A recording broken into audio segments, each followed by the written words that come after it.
Assalamualaikum warahmatullahi wabarakatuh. Selamat pagi anak-anak. Semoga kita semua senantiasa sehat dalam lindungan Allah Subhanahu wa taala. Alhamdulillah kita melanjutkan materi yang kemarin kita telah pelajari. Nah, tapi sebelum itu mari kita mulai pembelajaran pada pagi hari ini dengan melafadzkan basmalah bersama-sama. Bismillahirrahmanirrahim. Nah, kalau kemarin kita mempelajari mengenai tekanan pada tumbuhan, nah pada kali ini, pagi hari ini kita akan mempelajari mengenai tekanan darah. Nah, sebelumnya anak-anak pernah nggak nih melakukan tensi darah? Apa yang disebut dengan ini angka 120 dan angka 80 ini. Nah, maka kita akan mempelajari pada pagi hari mengenai tekanan darah atau ya tekanan yang ada pada darah. Nah, tekanan darah itu pembuluh itu memiliki tekanan darah dan memiliki prinsip kerja seperti hukum Pascal, ya karena berada pada ruang tertutup. Masih ingat hukum Pascal yang kemarin?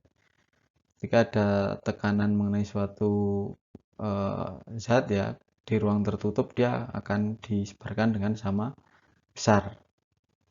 Nah, setiap otot jantung itu ketika berkontraksi, dia akan menyebabkan denyut jantung. Darah dipompa dari jantung dan mendesak serta mengembangkan dinding arteri dari dalam. Inilah yang disebut dengan tekanan darah.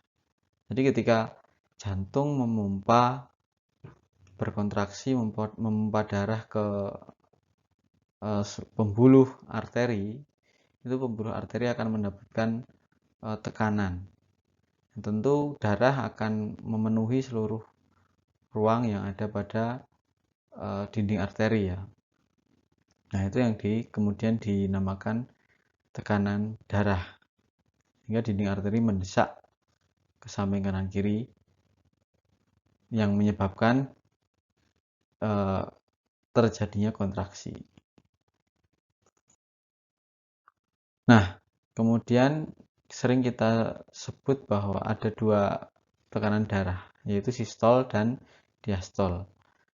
Nah, apa itu peredaran darah atau tekanan darah sistol dan diastol? Nah, tekanan darah yang paling tinggi yang terjadi ketika otot jantung berkontraksi dan jantung mengkerut serta mendesak darah menuju arteri, itu yang disebut dengan tekanan sistol. Ya, sistol ini yang jantung samping kanan ini. Ketika jantung itu mengkerut, dia berkontraksi, dia memompa darah ke seluruh tubuh melewati arteri ya, dari bilik kiri ya, memompa seluruh tubuh, itu disebut dengan tekanan sistol atau sistolik.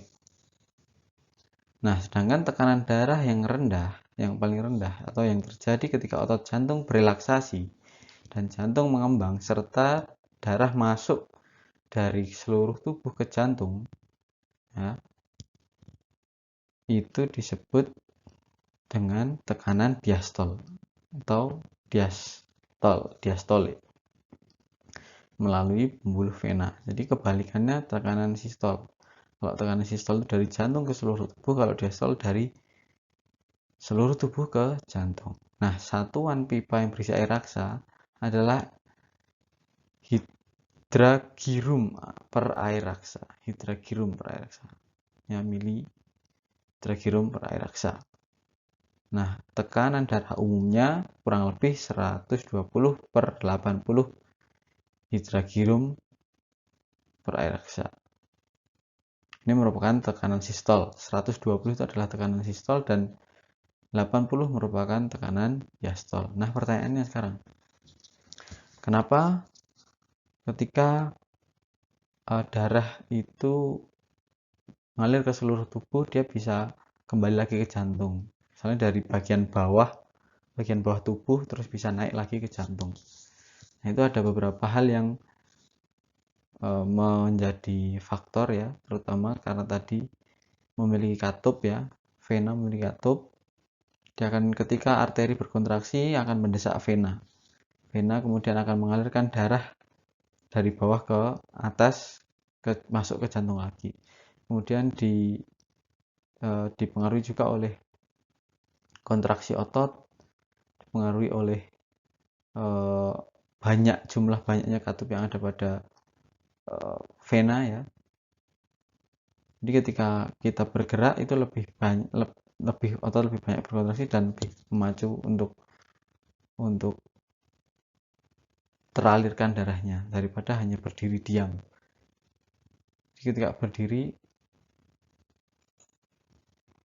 kan tubuh ketika lama berdiri tanpa melakukan aktivitas kita akan pusing, bahkan bisa terjadi pingsan karena darah tidak mengalir dari bawah tubuh ke bagian atas tubuh. Nah itu faktornya. Nah ini adalah contoh penggunaan dari tensimeter ya, tensimeter yang masih menggunakan air raksa. Jika kantung udara mengembang akibat tekanan dari udara pompa ya, ketika pompa dipencet ya, tekanan dalam kantung udara lebih besar dari 120 hidragirum ya. Jadi arterinya tertutup.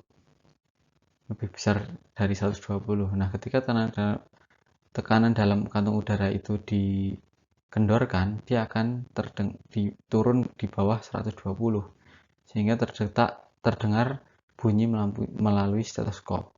Nah, ketika kemudian dilepaskan lagi, bunyi akan terasa terus berkurang dan berhenti ya.